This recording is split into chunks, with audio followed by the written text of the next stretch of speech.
एक बार फिर से आपका स्वागत है। सुबह सुबह का टाइम है। आज सुबह सुबह बनाने जा रहे पनीर की भुजिया, जिसको बोलते पनीर भुर्जी। तो ये जैसे अंडा की भुर्जी होती है ना, सेम उसी तरीके से बनती है। बहुत टेस्टी लगती है।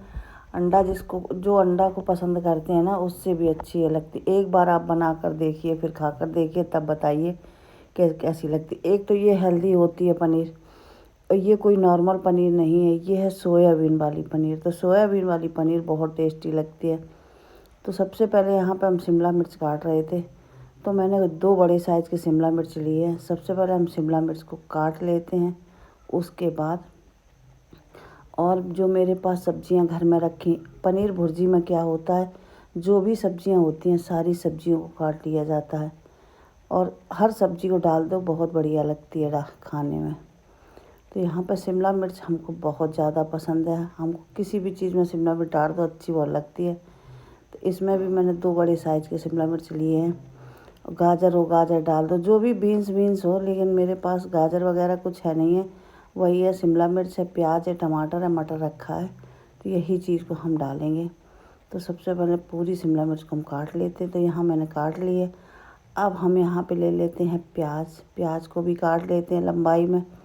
पहले सब्जियां को काटेंगे, उसके बाद चलेंगे गैस की तरफ, फिर बनाएंगे सब्जी।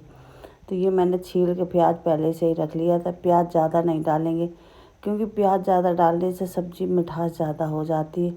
अगर सोचो कि बच जाए तो रख दो, तो ये प्याज ज़्यादा होने की वजह से जल्दी ख़राब होने लगती है। इसलिए प्याज को कम ही डालना चाहिए। जो चीज़ में जिस तरह से प्याज डाला जाता है उसी तरह से डालना चाहिए। अब जैसे करेला हो गया, तो उसमें तो कम प्याज की कोई सवाल ही नहीं, कम प्याज डालने का। तो उसमें तो ज़्यादा प्याज पड़ता है। इसलिए कोई कोई सब्जियां ऐसी होती हैं कि लिमिट में प्याज भी पड़ता है। कोई कोई सब्जियां होती प्याज बिल्कुल पड़ता नहीं। और कोई कोई सब्जियां होती हैं कि उस मतलब अधिक मात्रा में प्याज पड़ता है। तो इस तरह से प्याज की मात्रा हर जगह बराबर रखनी चाहिए। तो यहाँ पे इसी तरह से हुआ। बड़ा बड़ा प्याज है, तो ये काफ़ी स्लाइसेस इसके प्याज के हो गए। काटने के बाद इसको हम एक एक करके खोल देंगे। जब तेल में जाएंगे तो वो ऑटोमेटिक पूरे प्याज के लच्छे हो जाएंगे, वो खुल जाएंगे। इसीलिए हम इस तरह से प्याज काट रहे हैं कि पूरा प्याज अपने आप से खुल जाएगा। तो ये पूरा मेरा एक प्याज है, और लग रहा मैंने 2 काफ़ी बड़े प्याज काटे हैं। 2 नहीं है, सिर्फ एक ही प्याज है। अब हम ले लेते हैं यहाँ पे टमाटर। तो ये भी बड़ा साइज़ का टमाटर है, एकदम फ्रेश ताज़ा टमाटर है। इसको भी हम टमाटर को भी इसी तरह काटेंगे लंबाई में। तो इसको भी काट लेते हैं।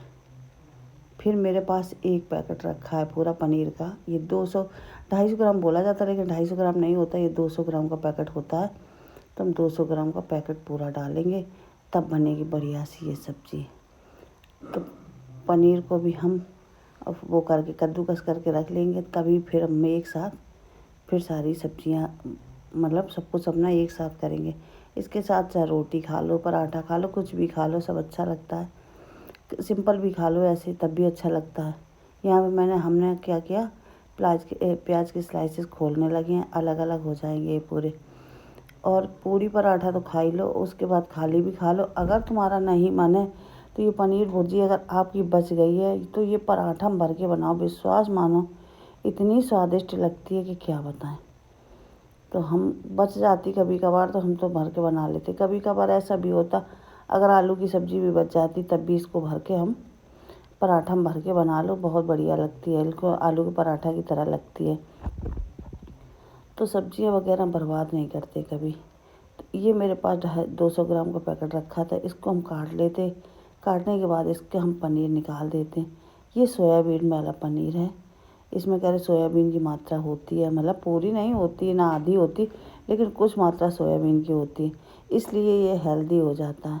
अगर इसकी पनीर भुर्जी ना बना के अगर सब्जी बनाओ, तो इसमें क्या करते हैं कि गुनगुना पानी करके इसको 2 मिनट के लिए उसमें डाल देते, तब पीस अच्छे से कटते। नहीं तो ये बसकने लगता है, क्योंकि वो है ना सोयाबीन, इसलिए ये चिकना नहीं रहता, ये कुछ खुरदुरा वाला रहता है सोयाबीन की वजह से। तो यहाँ पे हम पूरे पनीर को कद्दूकस कर लेते हैं। तो ये देखो इतना मेरा पनीर ये देखो निकल आया।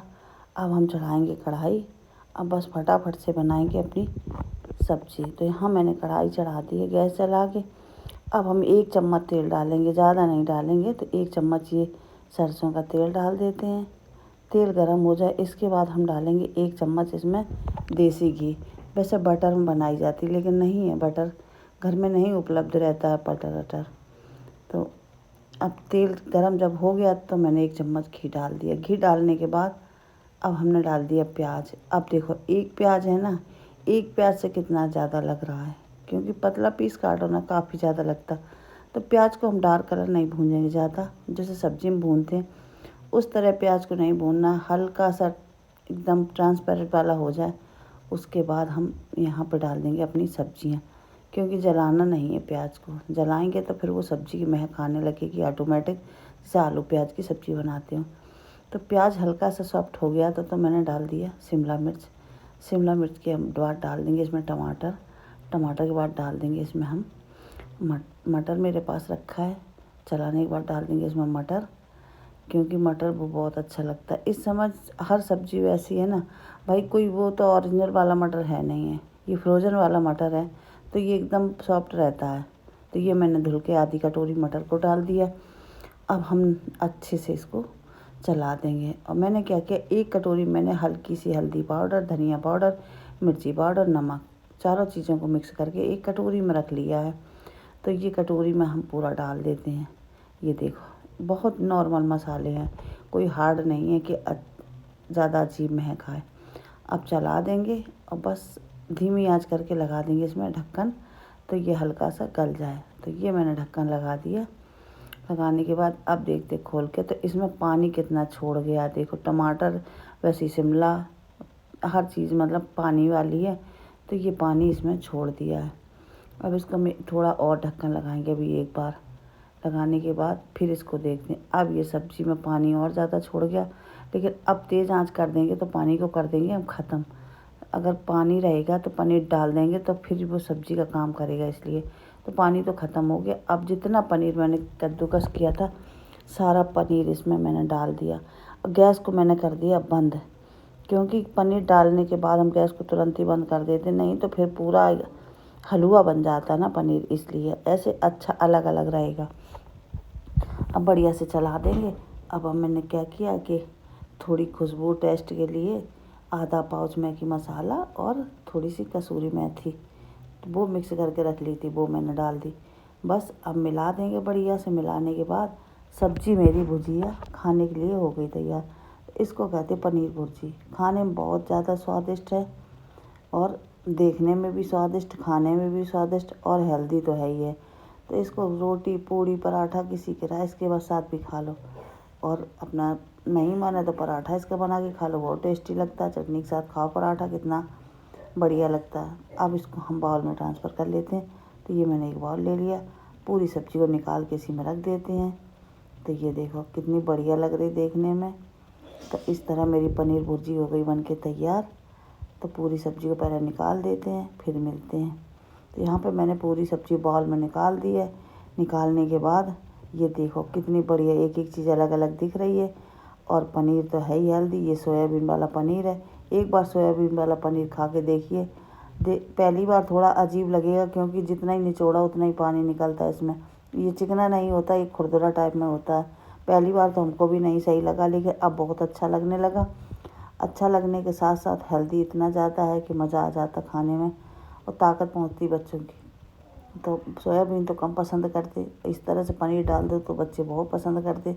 तो वही आज मैंने सोयाबीन वाला पनीर भुर्जी बना के की है तैयार।